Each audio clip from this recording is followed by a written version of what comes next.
Welcome to IBTV. Udayagiri అటవీ range పరిధిలో అనుమతులు లేకుండా నడుస్తున్న బొగ్గు బట్టీలు పర్యావరణాన్ని తీవ్రంగా దెబ్బతీస్తుండగా అటవీ శాఖ మాత్రం చేతులెత్తేసినట్లుగా వ్యవహరిస్తోంది.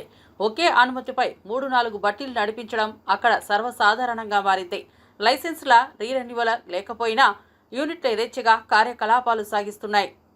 కంపకర్రను మాత్రమే ఉపయోగించాలని నిబంధన ఉన్నా దట్టమైన అడవుల నుంచి వివిధ రకాల చెట్లను నరికించి కర్రలను బొగ్గుగా మార్చుతున్నారు.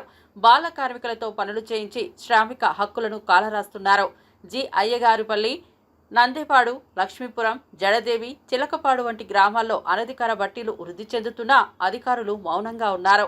ప్రజాధనంతో వేతనాలు పొందే అధికారులు తమ బాధ్యతను నిర్వహించక బినామీల పేరుతో స్వయంగా యూనిట్లు నడుపుతున్నారన్న ఆరోపణల అధికార శాఖలోనిదే. కొన్ని ప్రాంతాల్లో అడవులకు నిప్పు పెట్టి వారం తర్వాత బొగ్గు తరలిస్తున్నట్లు స్థానికులు చెబుతున్నారు.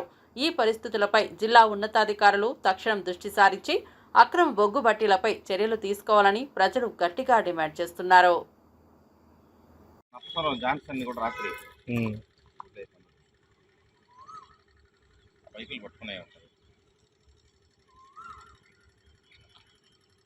సలీం భాయ్